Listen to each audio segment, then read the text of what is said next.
Donc en effet, on peut récupérer des données CSV de Excel.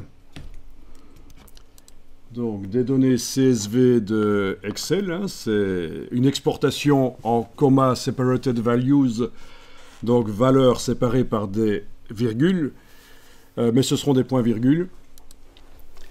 Alors, ceux qui connaissent Excel, parce que moi je ne connais pas Excel extrêmement bien, mais je sais que si on veut modifier la manière dont Excel Windows exporte les CSV, ça ne se fait pas au niveau d'Excel, mais ça se fait au niveau de Windows. Quel est le signe qui sert de séparateur? Excel étant intégré à Windows assez bien, je sais qu'il y a une astuce à ce niveau-là. Si on cherche dans Excel quelles sont les valeurs séparatrices, c'est pas nécessairement dans Excel que ça va se passer. Et alors aussi, comme tu le disais, dans InDesign, au lieu d'importer en tant que texte les valeurs et de faire la conversion comme on a fait ici, on peut lier le tableau Excel, c'est ça que tu disais, au tableau InDesign. Tout comme on peut aussi, quand on a un document Word, au lieu de le copier-coller, on peut l'importer. Et donc si on modifie le tableau Excel ou si on modifie le document Word, les valeurs se mettent à jour dans InDesign, c'est un lien.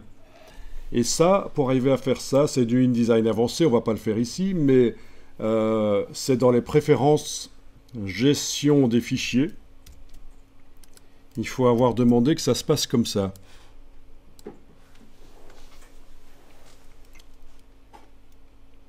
Il faut avoir coché ceci, qui n'est pas coché d'office, créer des liens avec les fichiers de texte et de feuilles de calcul importés. À vous de voir si c'est intéressant ou pas de travailler comme ça. Alors l'idée, c'est d'utiliser bien sûr InDesign pour faire des tableaux qui sont agréables à regarder. Au niveau du design, on peut aller très loin dans le design des tableaux. Pour les magazines, pour des livres, ça peut être mieux que des bêtes tableaux Excel. Maintenant, il y a aussi la possibilité dans Excel de demander d'imprimer en PDF le tableau. Et puis vous l'importez en tant qu'image et vous avez un bête tableau Excel qui est vectoriel, c'est pas pixelisé, c'est bien net, c'est vectoriel, et vous l'importez en tant qu'image. Donc c'est aussi une possibilité. Quand on est pressé et qu'on doit mettre en page des tableaux, on peut générer un PDF au départ d'Excel et importer le PDF. Voilà.